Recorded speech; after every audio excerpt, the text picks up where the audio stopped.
It's 2025, and thousands of gleaming boats, barely used, once commanding six-figure price tags, now languish unsold or are being dumped for a fraction of their value. Dealers report crowds vanishing as retail sales plummet 10%, shipments drop 12%, and inventory swells 25%. For middle-class owners, soaring loan rates and ownership costs make once coveted vessels impossible to keep. So how did a booming market transform into a crisis overflowing America's marinas? And who pays the price next? At a boat dealership outside Chicago, the silence is striking. Where crowds once lined up for weekend test drives, only a handful of curious browsers wander between rows of unsold hulls. The sales manager who used to close 50 deals at a spring show now counts just 2.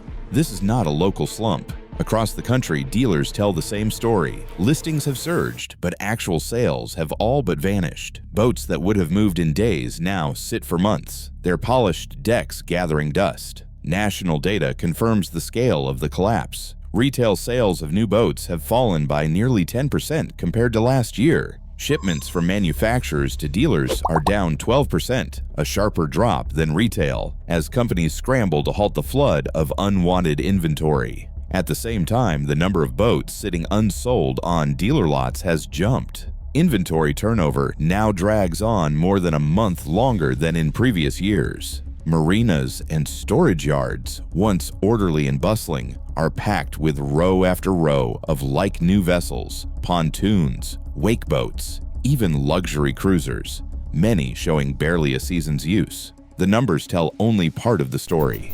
Dealers describe a market in free fall, with buyers holding out for deeper discounts and sellers desperate to unload. Brokers report a flood of listings but almost no offers. One broker recently admitted boats that used to sell in a few weeks are now sitting 6 months or more.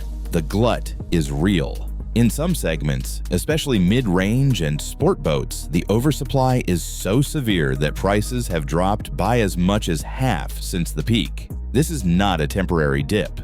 The post-pandemic boom that once fueled record sales has given way to a grinding correction. Dealers squeezed by mounting floor plan costs and aging stock face tough choices: slash prices, hold out for a turnaround, or close their doors altogether. The crisis is systemic. Every corner of the industry, from manufacturers to brokers to marina operators, feels the strain as the oversupply turns once coveted boats into financial liabilities overnight.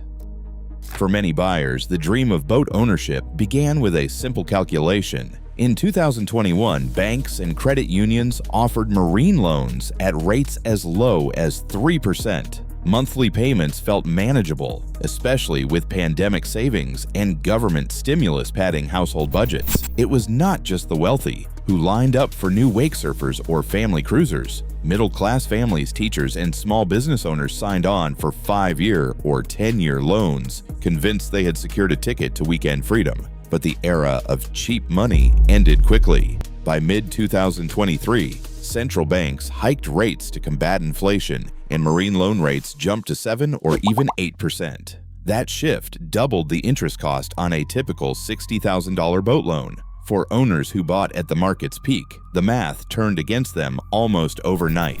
A payment that started at $550 a month could now top $900 if they tried to refinance or trade up. For new buyers, the sticker shock was even worse. Monthly costs soared, and approvals dried up as lenders tightened standards. The financial strain did not stop at the loan statement. Fuel prices climbed, insurance premiums followed, and marina fees ticked upward as property taxes and labor costs rose.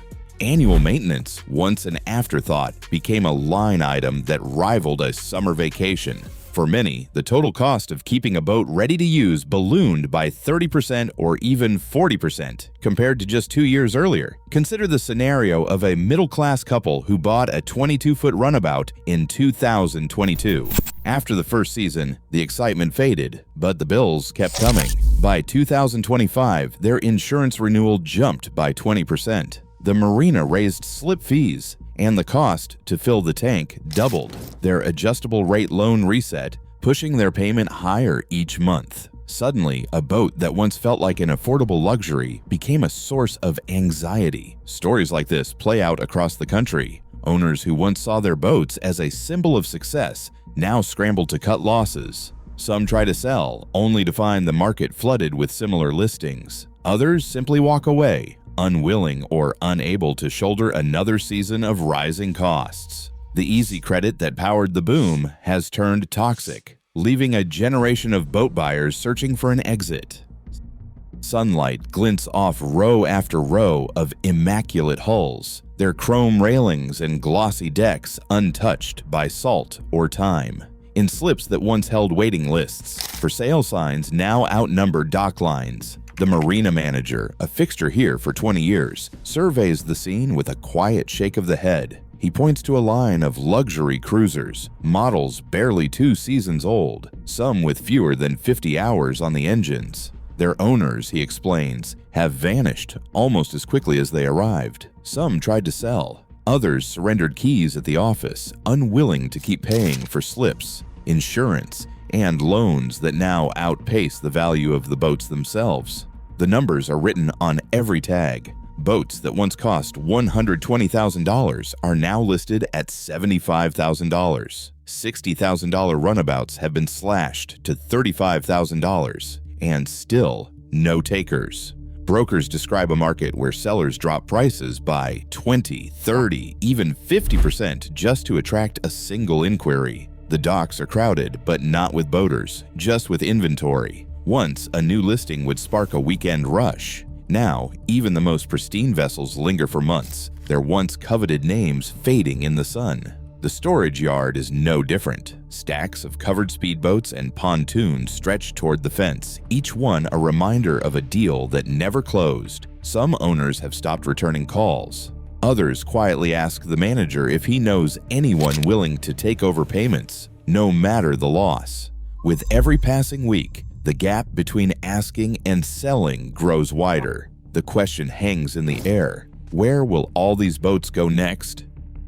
Behind the scenes, a vast pipeline now moves like new boats from owners to auction blocks at a pace the industry has never seen. When payments lapse, sometimes just 60 days past due, lenders dispatch repossession agents to collect boats directly from marinas or storage lots. These agents haul away vessels that might have only a handful of hours on their engines, bypassing dealers entirely. Within weeks, the boats are listed at regional and national auctions, where cash buyers, exporters, and flippers scoop up inventory for half of what it costs new. In 2025 alone, more than 2 million boats have been returned, surrendered, or repossessed, flooding auctions with everything from wake boats to luxury cruisers. At some sales, hammer prices land 30 to 50% below the original sticker price, and nearly 40% of outboards are packed into shipping containers bound for overseas buyers. The losses ripple outward. Lenders write off millions as boats sell for far less than the remaining loan balances. Dealers, already underwater on floor plan loans, face curtailments every 30 days, pushing them to dump inventory at fire sale prices just to stay afloat. For each vessel that lingers in storage, costs mount, sometimes exceeding the value of the boat itself. When owners vanish and dealers fold, the burden shifts to the public. States and federal programs step in to remove abandoned hulls from waterways, tapping into grants like NOAA's $10 million fund. But with average removal costs topping $30,000 per boat, even a modest increase in abandonments threatens to overwhelm budgets. By 2026, environmental program managers warn multi-million-dollar cleanups could become routine, leaving taxpayers to foot the bill for a crisis that began with easy credit and ended with empty docks. Right now, thousands of pristine boats sit stranded, silent symbols of financial exuberance turned waste. As the oversupply grows, so do the environmental and economic risks. The question is no longer who will buy, but who will bear the cost. Let me know your thoughts in the comments.